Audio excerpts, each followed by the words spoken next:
Hey everybody, how's it going?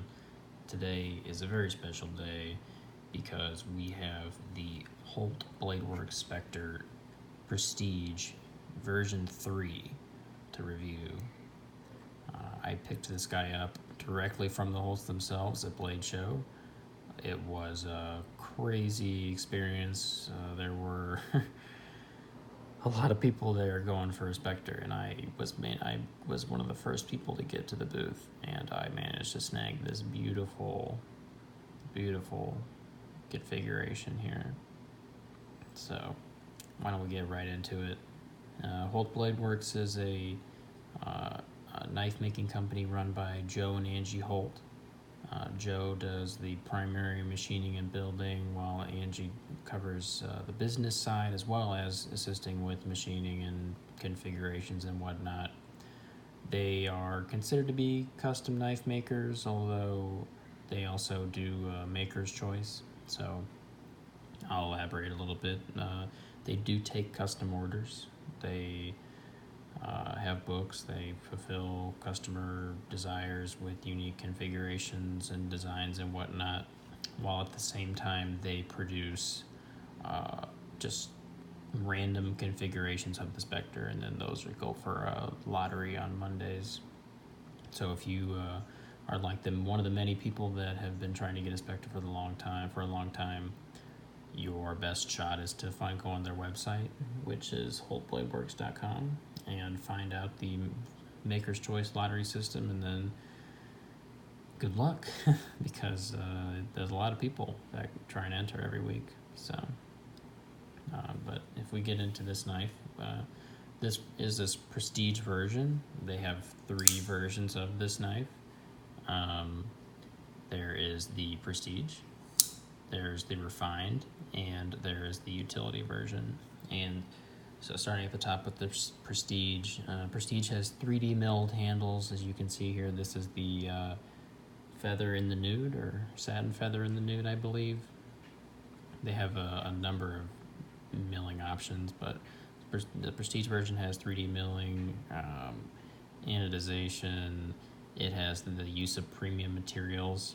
So the easiest to spot would be if this had a Damasteel blade, which they did have many Damasteel blades at the Blade Show at their table, but they were a little bit out of my price range. So the other thing that kind of distinguishes the Prestige version from the others is the use of either a Damascus or Damasteel clip and backspacer. And this particular knife has Damascus clip and backspacer. This has been anodized via electricity to get these colors through in this pattern. You're probably used to seeing Damascus being heat anodized, which, if you apply, if you take a blowtorch to a piece of titanium, it will change colors and kind of make cool patterns, and you can basically just draw on it. The thing with Damascus, though, is it's the same way. Rather, the pattern already exists due to how it was laminated and compressed. So by applying heat, it just kind of brings out the natural colors to the pattern that is already made into the piece of material. So this is the alternative version where they have used electricity to pick basically the colors they want. And I'll admit, at first I was not a huge fan of this. I am still a big fan of heat anodized titanium, or Damascus rather. If I had the option, I would switch this out for like a black Damascus clip and spacer. So we'll see how that goes. But this has grown on me because, as you can see, this has purple hardware, and the Damascus here has purple accents with a little bit of greenish blue, and wasn't a huge fan at first, but it's grown on me. I think as I've come to appreciate kind of the color scheme here, it makes more sense, and I like it more and more. So, but yeah, that's what makes a Prestige Spectre. The next stage or category rather, I guess I should say grade. The next grade of Spectre is the Refined grade. And the Refined grade has all of the 3D milling and the anodization and the different blade options except Damasteel. Same goes for the clip and the backspacer. They're just plain, but you can do different anodization options to the plain titanium. You could do dual anodizations or just one color. So I think I've seen polished clips too, which look very nice. So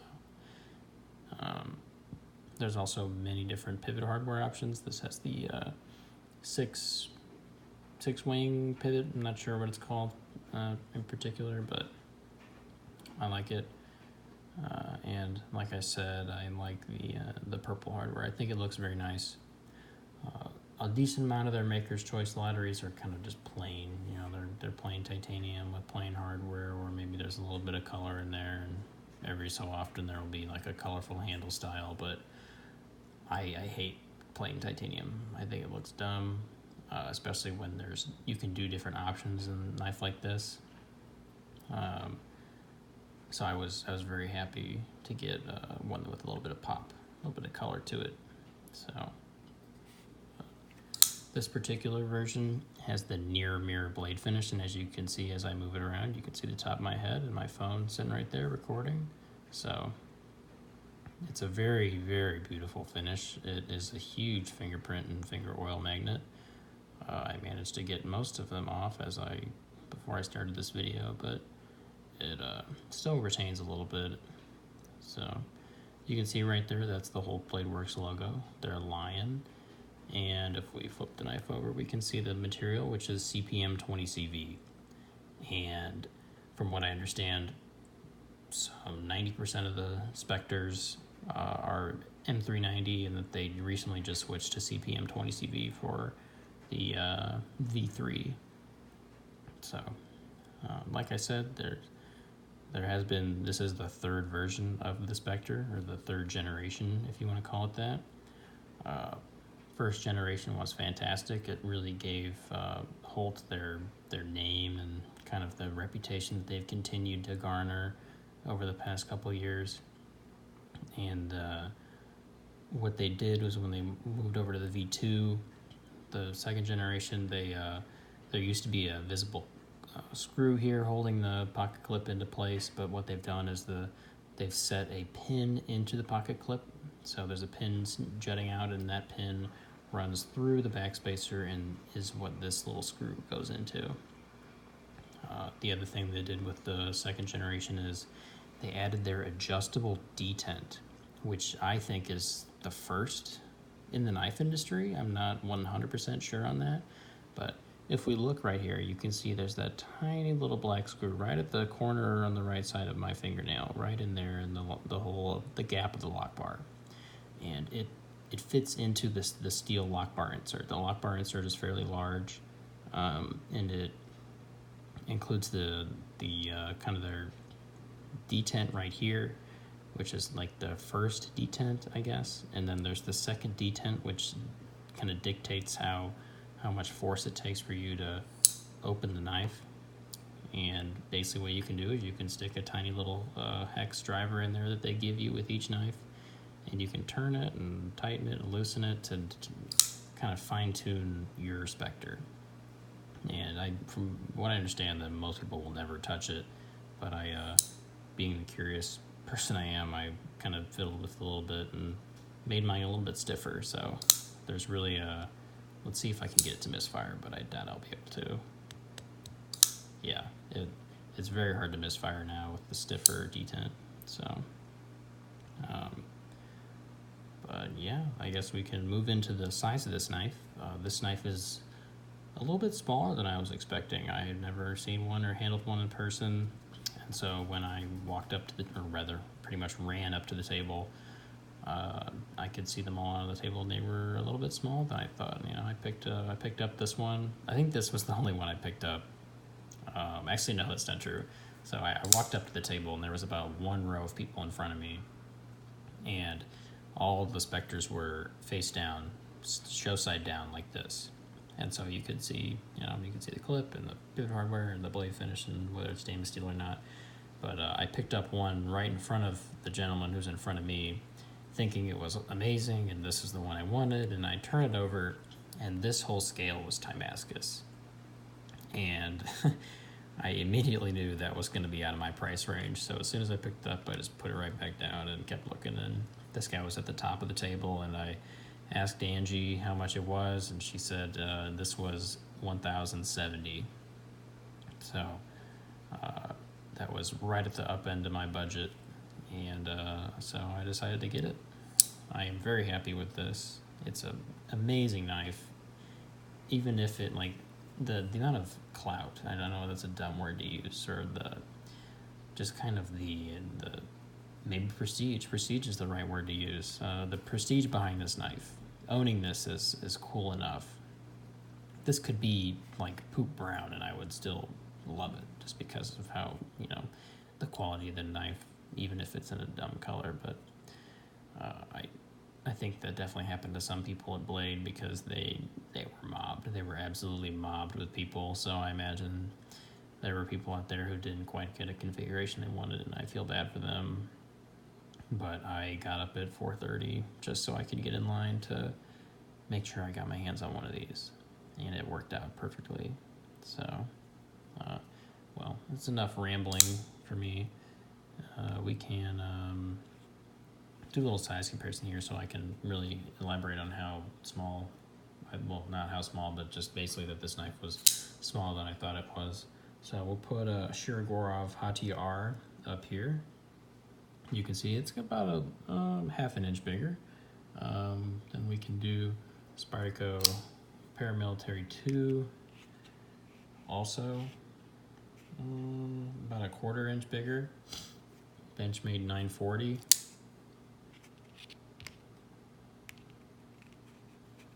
Specter is maybe a couple, I don't know. Specter is almost the same size as the 940. So as you can see, it's smaller than I thought it was going to be, but that really doesn't bother me. If they had like a Specter XL or something along those lines, I would probably have gotten that one, save that it was affordable. But I am totally okay with the size of this knife. It just was a little surprising. It fits perfectly in the hand. It's got such an elegant design, with this large cutout for your pointer finger to rest, and the flipper tab kind of acting as a finger guard. It's got jimping on the top of the blade, and it really fits in the hand perfectly. You can see the bottom of the knife fits in my hand, or just barely poking out. So it's a fantastic knife. I did take it apart, which kind of, it's not quite as smooth as it was when I picked it up off the table, but it's damn close, and I'm okay with where it is right now. The one thing is, I need to get some Loctite to put in the pivot, because if I sat last night flipping it probably like 100 times, and eventually the pivot came just a tiny bit up, loosened up a little bit. So I just need to get some Loctite in there to get it to hold its position. So I love the backspacer. This is called the Stitches backspacer, I believe. Let's see if we can, there we go. I love that pattern, and you can just see the craftsmanship and how just perfectly blended the edges are on the sides of the backspacer when they fit into the handles. It's perfect. The clip is also very nice. It works well in the pocket. It's stiff, but it fits in the pocket perfectly. And this is my favorite handle milling option, the satin feather in the nude. It's fantastic. They have a lot of other handle options that I would have been perfectly fine with getting, but this was a great option. And speaking of handle options, I ran into Nick Shabazz at the Spyderco booth. I was in line for a long time, and one of the guys I was in line with was talking about all the new YouTubers he'd seen, and he saw Frankie and Bird and Slicey Dicey, and I think he saw Dr. Funky. I didn't see Dr. Funky, but I saw everyone else. And he mentioned that he was in the line at Starbucks, and he thought the guy behind him sounded familiar. And if you watch this video, you probably have seen a Nick Shabazz video, and he has a very distinct voice. But in real life, his voice is not that dramatic, or I don't even know what to call it. His accent's not that dramatic. He kind of bumps it up for the video's sake. I imagine it helps him with his anonymity. But anyways, he described the person to me, and we were sitting in line and we saw him walk by, and he's like, there he is, that's him. And so I took note, and I was like, cool, that might be Nick Shabazz or whatever. But I walked up to the Spyderco booth, and that guy was standing in front of me in line, and he was talking to the head guy at Spyderco, and I looked at his pocket, and I saw a Specter in there, and I was like, that's him. That's got to be him, because I know he has a Specter, and his is blue, and this one was blue, and I tapped him on the shoulder, and I was like, do you mind if I see your Specter? And he obliged, and I just kind of slipped in there. I'm a big fan of the channel, and he looked kind of surprised that I had kind of pegged him out in the crowd. But we talked for a little bit, and I handled his Specter, and it turns out that the Specter he had in his pocket was one that the Holts had donated for a charity. I think a charity auction is what he said. He put it on Instagram, and I commented and asked him if that was the one that we had exchanged. He said yes, so that was pretty cool. I will talk about my interaction with him a little bit more on my Blade Show breakdown, but it was a great experience, and the Holts were fantastic. They were so nice. I didn't interact with Joe, but I interacted with Angie, and she was extremely patient despite the fact that their table was getting mobbed. Like, it was insane. People were kind of getting a little antsy to try and get to the front of the line, but she was very patient. She was extremely friendly with everyone. She recognized several people as returning customers, and was extremely well skilled in handling the crowd. And it was a great experience meeting them. And I came back to their booth a little bit later in the show, and managed to handle the Haptic, their new model. And it was interesting. I'll talk about that also in my Blade Show video. So if you want to hear about my interaction with them and the Haptic and Nick Shabazz and every other maker that I ran into, tune into that video. It'll probably be coming out no more than a week after this one in the Python. So, but I know I've been sitting here with the knife closed most of the time, so I should probably keep flipping it around. I do like the near mirror finish. Like I said, it's a fingerprint magnet, but it's beautiful and very nice.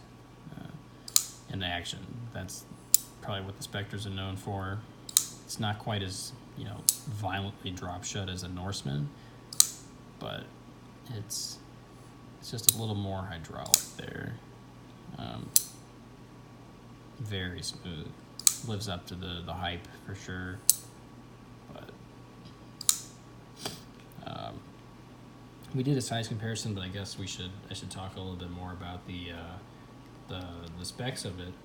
So while I do, I can tell you that the weight is 3.6 ounces. 3.6 ounces. So kind of in the average range for most of the pocket knives these size. And if we can get a glimpse in here, I don't know if you can see it or not, but is a good deal of lightning pockets in there. And what they do is they also put let's see if I can get it to focus right there. You can see there's some writing in there, and that basically says it's a Prestige Specter. There we go. Sorry for the washed out, but this really helps. Holt Bladeworks, Prestige, Specter Prestige, and this is serial number 499. Serial number 500 was the full Timascus show scale lockside and Damasteel blade that went up for auction. I don't know what the final bid was, but when I was at the show, I think it was close to $3,500. So beautiful piece, and it's kind of cool that I got the one right before that. So fantastic knife, fantastic people, great experience with them at the show. I'm thrilled that I could get my hands on one of these. I was a little concerned that I wasn't going to be able to get this knife, and then I would have to kind of scrounge around for one that I would want enough to make it worth the kind of let down, but that didn't happen, and I was very lucky, and my lack of sleep paid off.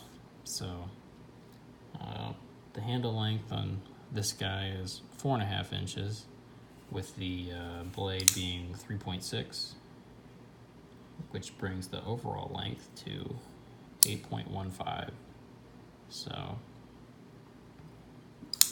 a little tiny bit smaller than most of my other knives, but it's perfect. It really is. It's worth every penny. So I'm glad I could share it with you guys, and I look forward to breaking it in even more, and I imagine the action will only get smoother with time. So,